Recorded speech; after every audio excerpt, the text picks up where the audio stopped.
Muy buenos días a todas y todos a quienes nos siguen esta transmisión a través de redes sociales. Continuamos con las actividades de este 16º Congreso Internacional de Ciencias de la Administración. Bueno, tengo el gusto de dar la bienvenida al doctor Eduardo Campechano, quien participa desde la Universidad César Vallejo, y él nos platicará acerca del aprendizaje basado en desafíos, didáctica para la formulación de un plan de intervención desde el paradigma de la responsabilidad social universitaria. Doctor Eduardo, muchísimas gracias por estar esta mañana con nosotros. Le agradecemos enormemente su Mm, participación y me permitiré leer una breve semblanza de su experiencia. Eduardo José Campechano Escalona es pedagogo, magíster en lingüística por la Universidad Pedagógica Experimental Libertador en Venezuela y doctor en ciencias de la educación por la Universidad Fermín Toro. Es especialista en análisis del discurso, sociosemiótica y gestión de procesos de comunicación intercultural. Suma más de 30 años de trayectoria en docencia e investigación universitaria, con líneas que articulan educación para la sostenibilidad y didáctica de la ciencia. Maneja indicadores de gestión para formular proyectos de investigación y desarrollo, producción editorial y programas de responsabilidad social universitaria. Actualmente es jefe de publicaciones científicas de la Universidad César Vallejo en Perú, adscrito al Centro de Difusión Científica y Cultural del Vicerrectorado de Investigación y docente investigador en su escuela de posgrado. Coordina el grupo de investigación Cultura Científica y Desarrollo Humano. Es miembro pleno de Apeleia en la UNESCO e integra la cátedra UNESCO Migraciones de la Universidad Federal de Santa María en Brasil, la red de investigadores de responsabilidad social empresarial, la red UNIRSE, y la directiva de la Unión Europea en Perú. Ha sido profesor visitante del Instituto Politécnico de Tomar en Portugal mediante Erasmus y además ha sido editor y gestor del conocimiento, impulsando proyectos editoriales y de investigación con equipos de Portugal, Brasil, Colombia, México, Perú, Chile, Panamá, Venezuela y Estados Unidos, orientados a memoria cultural, los objetivos del desarrollo sostenible, gestión educativa y fortalecimiento de repositorios científicos. Doctor, muchísimas gracias nuevamente y les cedo el uso de la voz. Buenos días, César, y a quienes nos escuchan. Gracias a ustedes por la invitación, ¿no? Siempre he pensado que conocimiento que no se comparte es conocimiento que no crece. Así que agradezco la oportunidad de estar desde la Universidad César Vallejo, acá en Trujillo, Perú, con el público que está convocado, tanto estudiantes como profesores y colegas que hoy nos acompañan. Yo quiero reiterar el el- la invitación y agradecerle a Julián D'Angelo, nuestro amigo en común, que gracias a él y haciendo uso de lo que es capital social, estamos apoyando esta excelente iniciativa. Bien, un saludo desde acá, desde la Universidad César Vallejo. A la siguiente me permiten compartir eh, y hablar un poco acerca de este tema tan relevante, lo que es el rol de las universidades en lo que es la gestión social. Quiero comenzar con una interrogante, ¿verdad? ¿Cómo hemos mirado nosotros la realidad hasta ahora? ¿Cómo observamos? ¿Cuál es el punto de partida para comenzar a hacer un análisis? Según el BIC en su blog, ¿verdad? Hay un blog que trabajan sobre ciudades sostenibles. Hay una publicación que dice que las ciudades en América Latina y el Caribe son espacios de contraste. Tanto ustedes en su realidad de México, en Jalisco, así como a nosotros en Perú y otras realidades latinoamericanas, Brasil, Venezuela, Colombia, vemos que nuestras ciudades están totalmente fragmentadas y espaldas al otro. A partir de esa reflexión, vamos a lo siguiente y nos permite decir qué modelo de desarrollo estamos viviendo y hacia dónde vamos. El modelo de desarrollo imperante ahora es un modelo de desarrollo que ha incorporado, por supuesto, al sector privado, a la empresa, y tiene que ver con aspectos económicos, ambientales y sociales. Ahora, dentro de ese modelo de desarrollo hay una gestión empresarial y nos dice cómo respondemos a ese modelo de desarrollo. ¿A quién se debe responder desde esa gestión empresarial y qué debemos responder? Ahí es donde decimos que cómo vamos a responder con conciencia, ¿no? Es un enfoque, este modelo de desarrollo, un enfoque que que tiene una puesta en valor. De ahí nace el concepto de responsabilidad social empresarial. ¿Por qué debemos responder y a quién debemos responder? Por supuesto, a la comunidad que en términos de responsabilidad social empresarial los llamamos los stakeholders, ¿verdad? ¿Cómo debemos responder? Con un comportamiento ético, con un respeto a los derechos humanos, a los intereses precisamente de la comunidad y, por supuesto, la rendición de cuentas y transparencia. Fíjense que este término de transparencia, lamentablemente el modelo de desarrollo en todos los países latinoamericanos está permeado por un factor que es la corrupción, que ha hecho precisamente que las prácticas laborales, las prácticas ambientales sean impactadas de manera negativa por ese mal social. De ahí que se busca una gobernanza de las organizaciones, una redefinición de productividad y hablamos de cadenas de valor, de nuevos productos, nuevos mercados y una práctica de la participación activa y el desarrollo de la comunidad en la construcción de alianzas y clúster con una mirada más social y comunitaria. Esa incorporación de la gestión empresarial al modelo de desarrollo no es nuevo.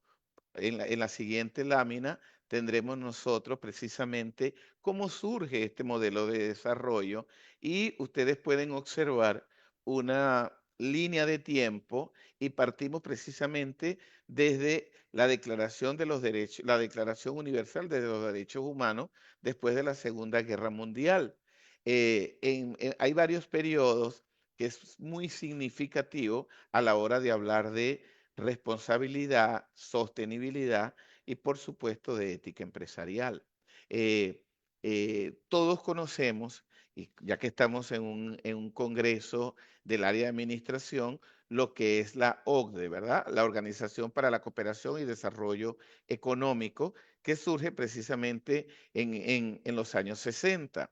También la Iglesia, con su doctrina social de Populum Progressio de Pablo VI, nos habla precisamente de la sostenibilidad o desarrollo sostenible en un momento crucial donde el mundo estaba muy convulsionado. También, luego de un periodo, estamos hablando de, en los 80, se elaboró el primer modelo de balance social basado en el modelo francés. Luego, en la época del 90, hablamos del protocolo de Kioto, la cumbre de la Tierra, el Instituto de Contabilidad y Ética Social, surge las normas SAC 8000. Luego vamos por un tránsito de tiempo donde se publican las normas ISO 14001 en el 98 y pasamos a lo que es la expresión de desarrollo sostenible acuñada por la ONU y precisamente por Kofi Annan, impulsando lo que es el Pacto Global. Dentro de ese Pacto Global también surgen las normas OSHA 18001. En la siguiente lámina o en la siguiente presentación, damos continuidad precisamente, llegamos a la época del 2000 y en el 2006 nos habla del GRI o la iniciativa de reporte global, donde consideran el aspecto social en esos periodos. En el 2001 se crea el índice bursátil y se publica en la Unión Europea el libro verde que habla de estos temas de sostenibilidad. En el 2000, en todo ese periodo del 2000, hay algo que se llama, que surge la norma ISO 26000, que es en el 2010, se publica en el 2010 y avanzamos en este periodo de responsabilidad y sostenibilidad.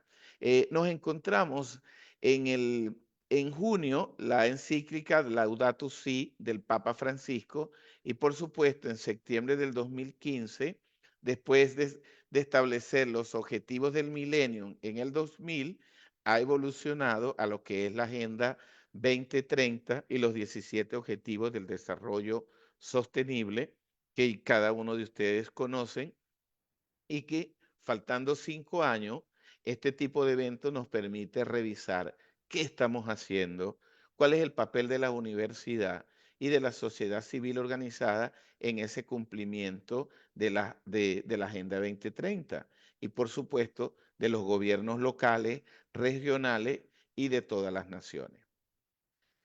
En la siguiente lámina hablamos entonces, retomamos el concepto de responsabilidad social empresarial y vemos que es un concepto que está centrado en valores, donde no solamente se crea una empresa para maximizar ganancia, como decía Adam Smith, sino que tiene un origen social, ¿no?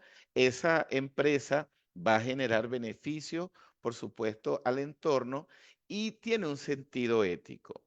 Voy a maximizar mis ganancias, pero sin perjudicar a un tercero. Por eso ese enfoque de valor de RC nos habla de innovación, transparencia, eficacia y rentabilidad, competitividad, confianza, reputación, desarrollo sostenible, legitimidad y cómo doy respuestas a las nuevas demandas del entorno. Ahora, ¿cómo hago todo eso? Por supuesto, integrando, haciendo un sistema de gestión donde yo integre ese enfoque ético al manejo empresarial. En la siguiente lámina vemos que qué temas podemos nosotros investigar desde el enfoque, desde la responsabilidad social empresarial. ¿Cuál es el rol de nosotros como académicos y universidad? Bueno, hay muchas temáticas que se pueden trabajar. Por ejemplo, hablamos de ética empresarial. ¿Qué tantos indicadores o qué tantos las empresas son socialmente responsables desde su misión y visión? Cuando hablamos de filantropía, ¿no? Dar, pero hay un enfoque que se habla de filantropía estratégica. ¿Qué tanto yo utilizo la filantropía con una causa muy particular a la empresa? Hablamos de la gestión medioambiental, donde hay casos, por ejemplo, de washing, que hablamos de todo lo que es verde no es precisamente ambiental, ¿no? Marketing con causa. Hablar de marketing con causa, nos podemos colocar el ejemplo de varios artistas o varias organizaciones, varias empresas o marcas que utilizan a algunos artistas para promover precisamente una causa como ello. Hablamos de la reputación corporativa. ¿Qué tanto las empresas o las marcas utilizan la responsabilidad social empresarial como una estrategia para hablar de identidad, hablar de transparencia y reputación corporativa? También cómo desde las escuelas de pregrado y posgrado podemos nosotros hablar de sostenibilidad de estos temas tan importantes, ¿no?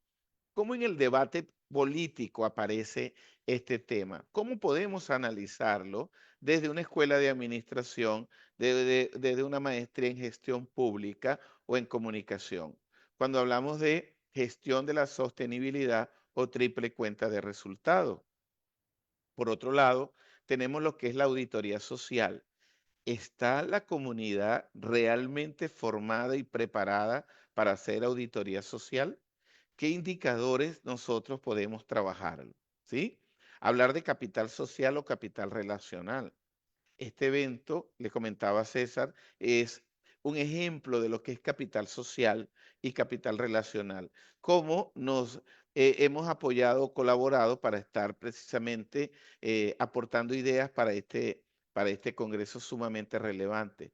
¿Cuál es el código de conducta en la organización de pequeños y medianos empresarios, las MIPES o las PYME, con respecto a este tema de responsabilidad social? Un código de buen gobierno o gobierno corporativo, hacia dónde se dirige y qué tan transparente se puede hacer la gestión. Cuando hablamos precisamente de transparencia, ¿cómo utilizamos la tecnología para hablar de transparencia en la gestión de gobiernos locales o de las empresas y hasta la misma sociedad civil organizada? Bueno, son temáticas que se pueden partir precisamente de ello. Siguiente, por favor. Ahora bien, cuando a partir del concepto de responsabilidad social empresarial, las universidades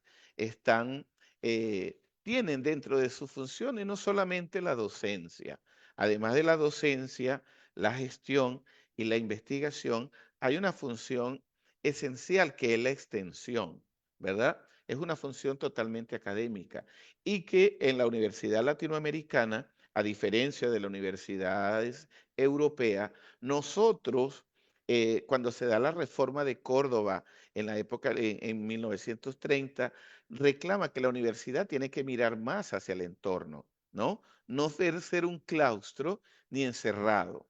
Yo no puedo hacer investigación a lo interno.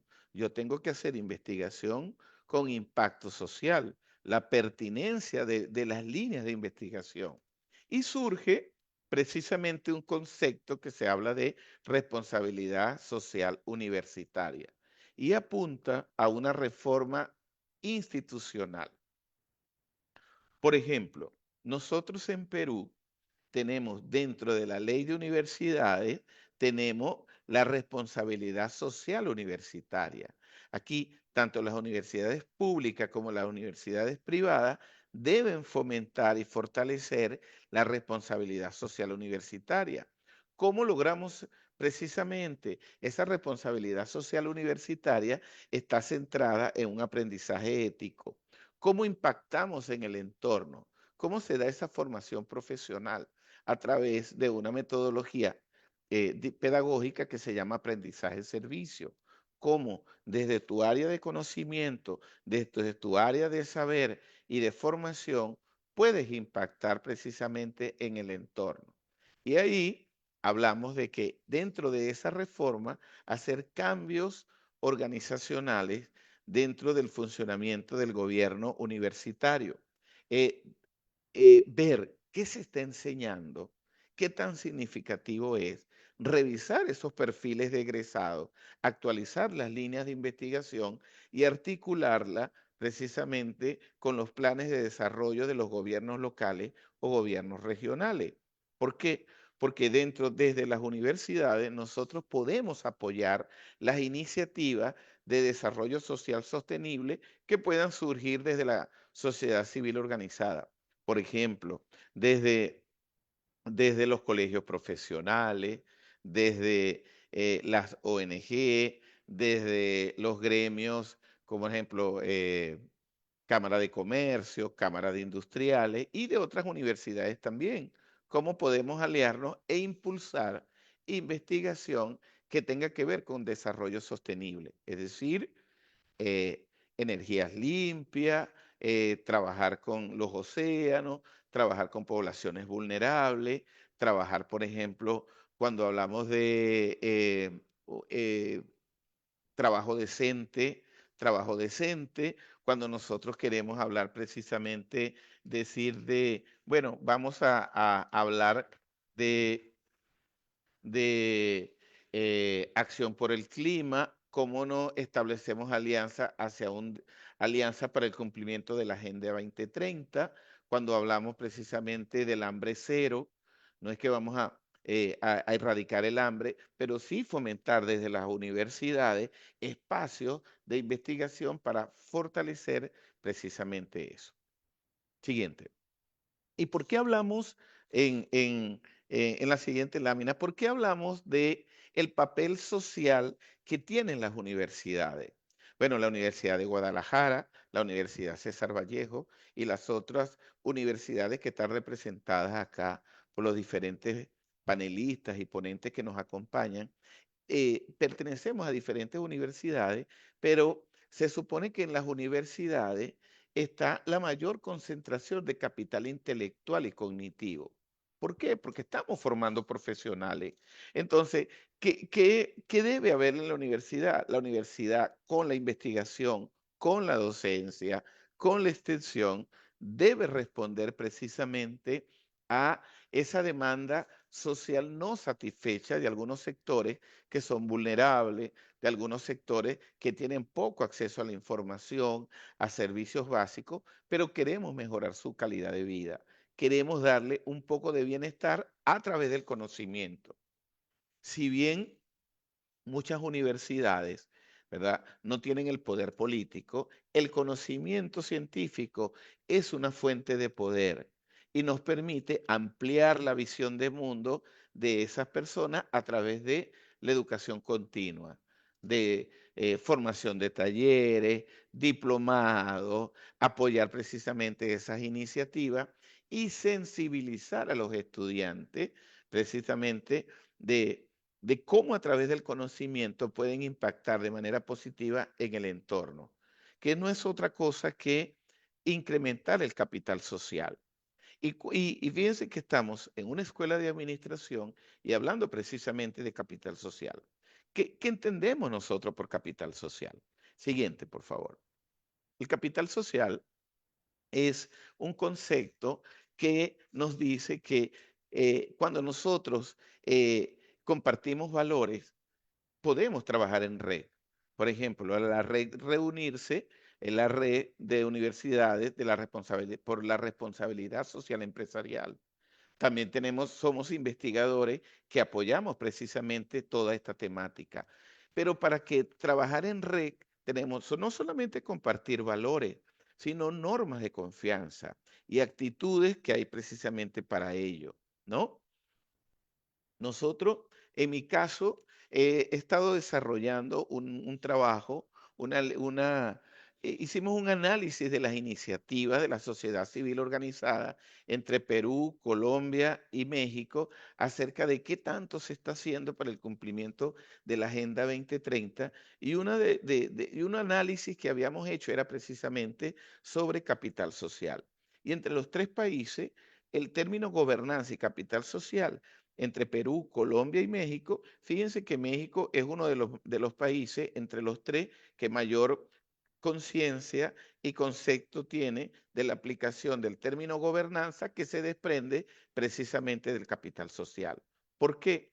Porque el capital social nos permite asociarnos, nos permite facilitar acciones y cooperación.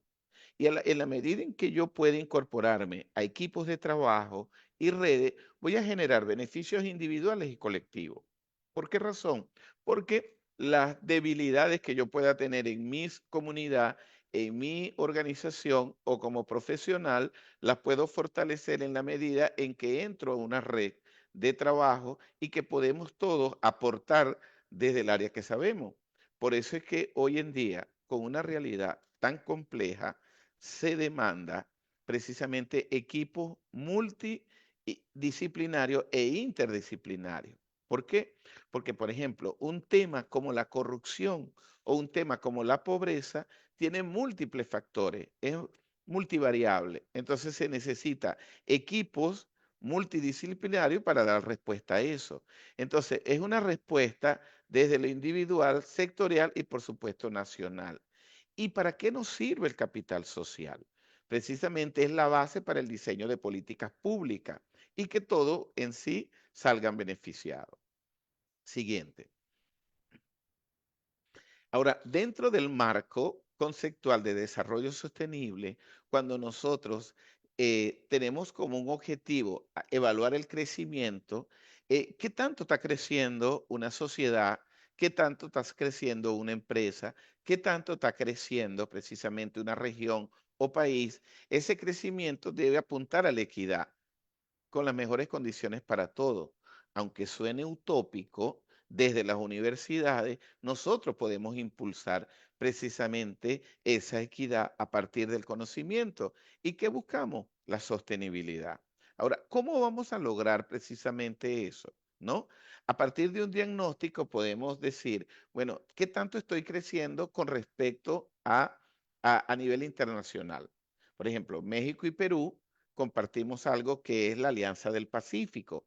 Podemos establecer cooperación entre universidades a través de alianzas estratégicas, ¿no? Podemos medir nuestro crecimiento, podemos medir nuestras condiciones, aunque lamentablemente, por ejemplo, ahorita hay rotas las relaciones diplomáticas entre Perú y, y México, pero eso no implica que nosotros como académicos podemos colaborar. Ahora, ¿cuáles son las condiciones internas de cada país o de cada región para que se dé la equidad y que se logre un desarrollo sostenible? A partir de ahí, tenemos que tener una visión hacia dónde nosotros precisamente queremos ir y dentro de esa planificación ver cuáles son esas políticas de desarrollo.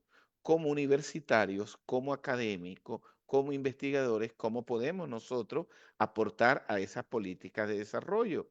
Y dentro de esas políticas de desarrollo, por supuesto, entran las políticas macroeconómicas, porque el aspecto económico es fundamental para llegar a eso. No es primordial, pero sí es fundamental porque a partir de ahí se puede hacer reformas para modernizar el Estado y que las políticas sociales generen precisamente condiciones de equidad y de sostenibilidad.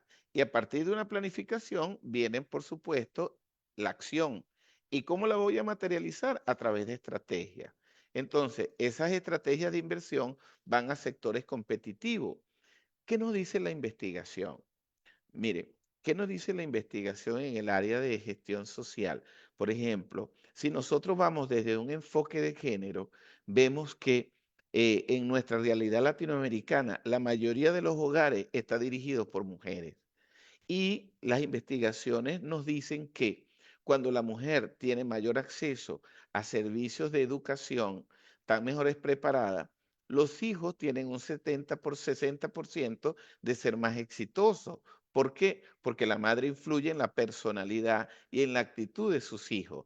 ¿Qué nos dice esos resultados? Que tenemos que apuntar a ese sector muchas veces vulnerable, de darle capacidad, porque es un elemento fundamental en lo que son políticas de desarrollo y modernidad. Entonces, eso es una estrategia a seguir y que se puede apuntar precisamente en un proyecto de intervención social desde la responsabilidad social universitaria. Siguiente, por favor. Ahora bien, cuando al siguiente, de otro clic, ¿sí? Esto está enmarcado dentro de lo que es un modelo educativo del siglo XXI. No podemos nosotros ver la universidad como si fuera una fábrica desde la era industrial. No estamos precisamente en la era industrial. Si ustedes se ponen a ver, el modelo educativo en el siglo XXI debe responder al aprender a convivir, aprender a emprender, aprender a aprender y aprender a hacer, ¿no? El compromiso social que tenemos con nuestros egresados en las universidades.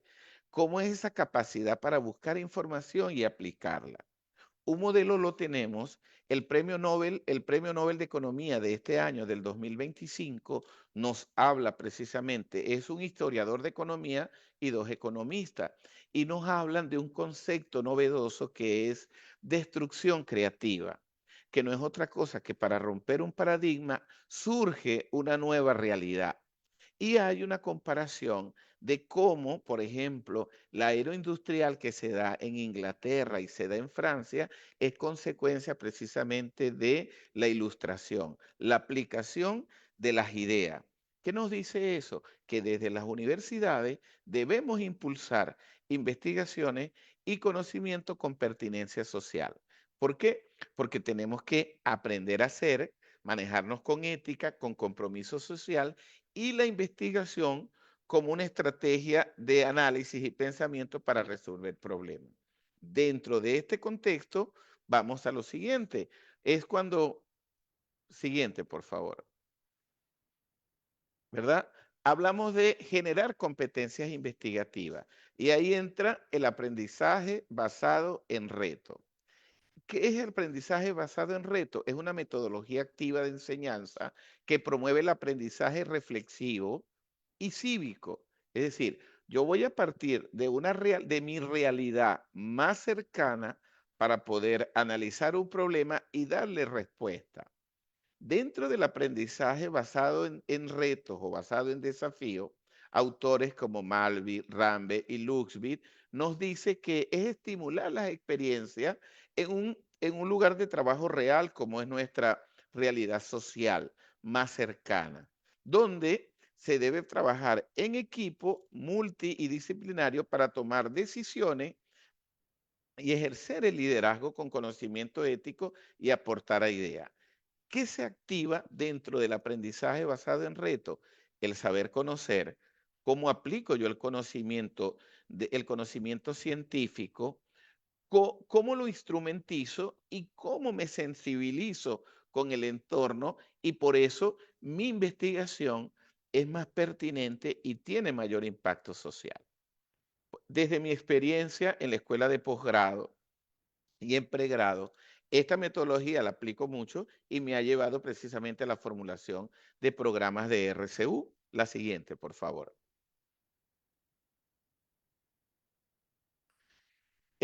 Cuando hablamos de la responsabilidad social universitaria, es como lo concebimos como un modelo de enseñanza donde se respeta los significados, la interculturalidad de las comunidades y se integra las instituciones de educación superior con el sector social y productivo y por supuesto con los organismos públicos o gobiernos locales o gobiernos regionales para impulsar precisamente el bienestar y mejora.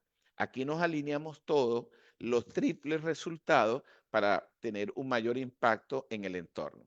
Siguiente. Bien, nosotros, y le hablo ya desde el punto de vista institucional, la Universidad César Vallejo tiene unas líneas de acción de responsabilidad social universitaria que están articuladas con líneas de investigación, tanto en pregrado como en posgrado. En mi caso, yo trabajo en el doctorado de gestión pública y gobernabilidad y también en el doctorado de educación. Dentro de esto, tenemos 6 líneas de acción: promoción de la salud, nutrición y salud alimentaria, apoyo a la reducción de brechas y carencias en la educación, desarrollo económico, empleo, emprendimiento, adaptación climática y fomento de ciudades sostenibles y resilientes, fortalecimiento de la paz, democracia y cultura ciudadana y, por supuesto, innovación y desarrollo sostenible.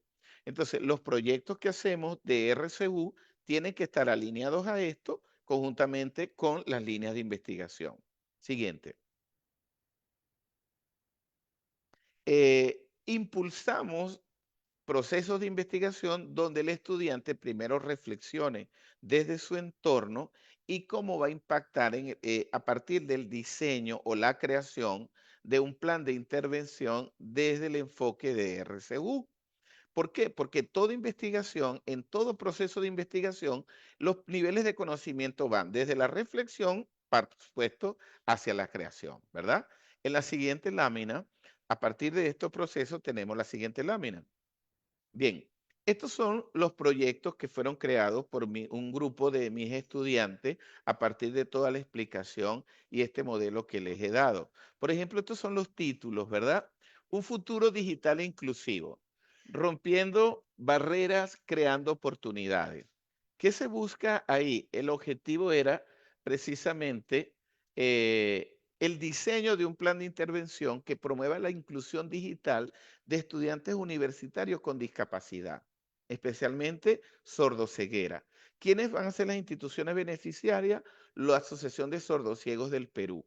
¿Cuál es la línea de investigación? Educación de calidad, ubicar un ODS, objetivo número 4, y el proyecto en línea de RCU era línea 2, apoyo a la reducción de brechas y carencias de la educación.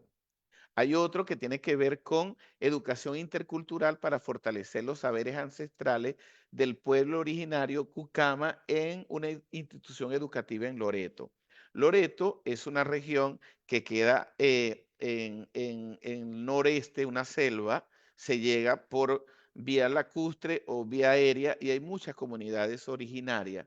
Es la selva, la Amazonía, parte de la Amazonía peruana, y se busca fortalecer o rescatar los saberes ancestrales del pueblo de Cucama. En una institución educativa, considerar los sabios dentro de la educación, los beneficiarios directos y la educación de calidad, el ODS 4 y el ODS número 10. ¿Para qué? ¿Por qué? Porque los pueblos originarios respetan mucho la naturaleza y saben cómo mitigar y adaptación a ese cambio climático. Hay otro diseño de un plan de formación docente con estrategias didácticas diferenciadas para estudiantes con necesidades educativas especiales. A pesar que el MINEDU, que es el Ministerio de Educación del Perú, ofrece planes de capacitación, este tipo de docentes, porque este es un doctorado en educación, se dieron cuenta que el plan de formación del ministerio no se adaptaba a las verdaderas necesidades y ellos replantearon precisamente eso, ¿no? Siguiente. Y por supuesto está promoviendo, hay otro que es promoviendo la recuperación ecológica y cultura mediante la flor de Amansay. Amansay es una flor nativa del centro del país. Dentro de una institución ellos buscaban precisamente eso. Y el último proyecto tenía que ver con, más allá de las pantallas, era lo que son los riesgos digitales en las escuelas. Cómo los jóvenes, ¿verdad? No ven el riesgo dentro de lo que hay en la red.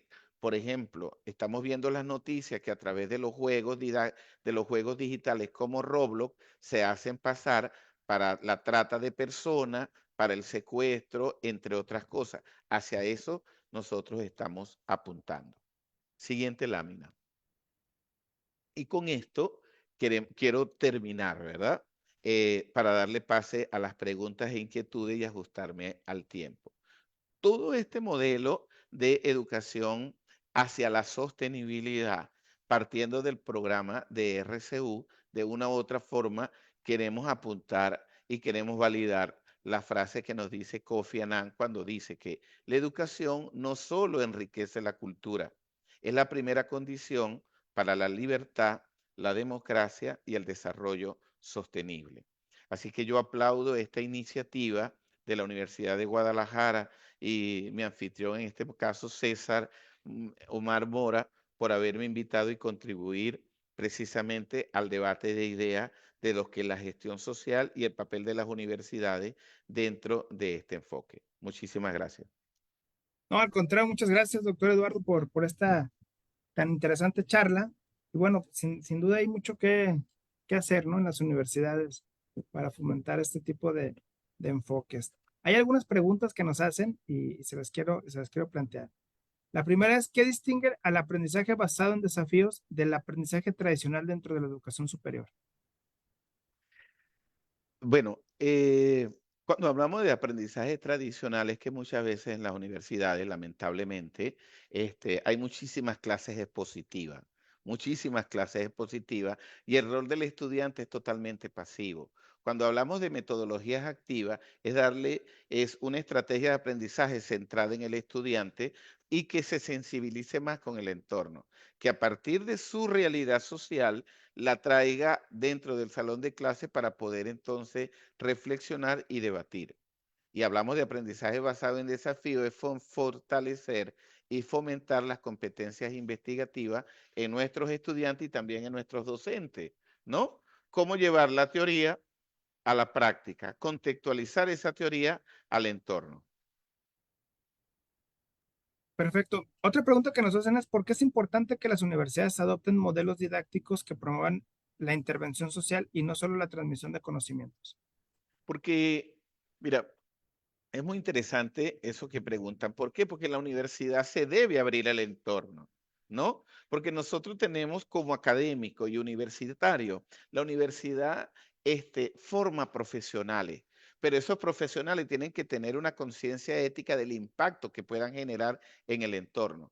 Porque mira, en el 2008, cuando se dio la burbuja inmobiliaria fueron precisamente de profesionales, de economistas, ingeniería, pero no tenían un sentido ético. Y mira cómo hicieron daño precisamente con eso. Hoy en día, por ejemplo, se habla de inteligencia artificial, pero ¿cuál es el riesgo de la inteligencia artificial? No utilizarla con conocimiento ético. Entonces, como la universidad no podemos detenernos ante esa innovación, pero sí abrirse a esos problemas sociales que hay. Yo no puedo, por ejemplo, hablar en una universidad de desarrollo, puedo hablar de ética cuando en el entorno vemos totalmente distinto y totalmente contrario. ¿Ve? Lo que está pasando. Entonces tenemos que formar a nuestros estudiantes con un conocimiento vivencial de lo que está sucediendo. Y en ese sentido, doctor, ¿cuáles son los pasos clave para diseñar este plan de intervención social basado en el modelo de aprendizaje basado en desafíos? ¿Cuál es? Disculpa. ¿Cuál es? ¿Cuáles son los pasos para diseñar un plan de intervención social basado en Primero este hacer un modelo? diagnóstico, ¿verdad? Hay que hacer precisamente un diagnóstico. Cuando hablamos, por ejemplo, la teoría de sistema, yo tengo que partir de un diagnóstico y hacer una caracterización sociocultural del entorno para que a partir de ahí y desde mi área de formación, yo puedo dar respuesta precisamente a eso.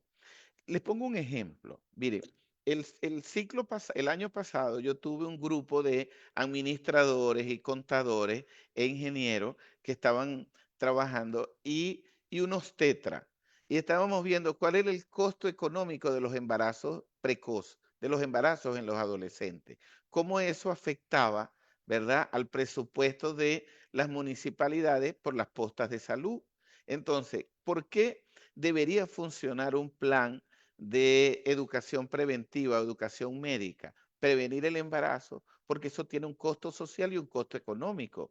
¿Por qué? Por las consecuencias en la salud de esas niñas cuando recién salen embarazadas y por supuesto eso va a perpetuar el círculo vicioso de la pobreza.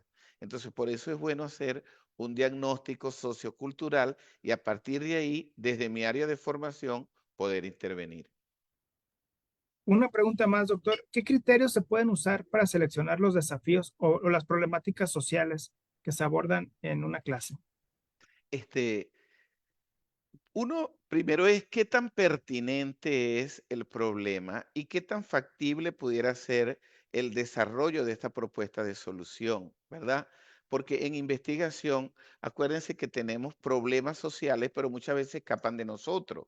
No podemos solucionarlo porque somos académicos y nosotros manejamos el conocimiento. Entonces, uno de los criterios que tenemos que tener es la pertinencia y la factibilidad de la solución que yo pueda diseñar y pueda desarrollar. También los recursos con que tengo y el tiempo, ¿verdad? Y la viabilidad.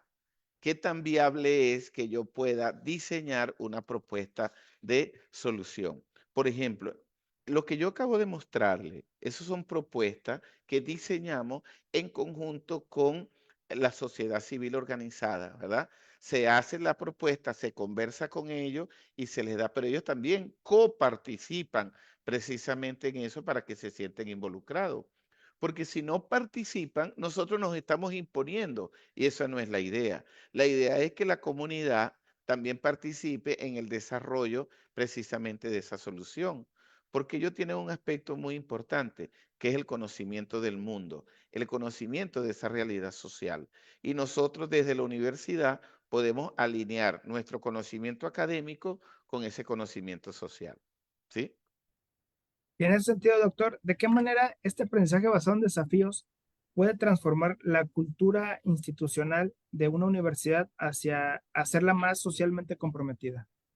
Claro, ahí entramos en lo que es una reforma institucional, ¿verdad? Y también ajustar las líneas de investigación. Toda universidad tiene líneas de investigación, ¿verdad? Y cómo esas líneas de investigación a veces pasan 10 años o 15 años y no se actualizan. Hay que empezar precisamente a hacer esa reforma institucional parte precisamente por desarrollar un plan de investigación partiendo de la línea de investigación y que esas líneas de investigación surjan de las reales necesidades del entorno. En el caso, por ejemplo, de México, hay muchos pequeños emprendedores, ¿verdad? Pero hay cultura emprendedora, hay educación para el emprendimiento, hay una línea de investigación que atienda a eso, o la línea de investigación en la escuela de administración apunta solamente a grandes organizaciones y no a organizaciones pequeñas. Eso es precisamente parte de la reforma institucional que la realidad tan compleja en este momento nos obliga. Doctor Eduardo, muchísimas gracias por esta tan interesante charla. En nombre de la comunidad académica del Centro Universitario y del Departamento de Administración, le agradecemos mucho su participación en estas actividades. Sin duda, bueno, mucho que hacer en el entorno universitario. Gracias a ustedes entonces por la invitación y quedamos atentos a unas próximas colaboraciones. Excelente. Saludos a todos. Muy buen Ok. día.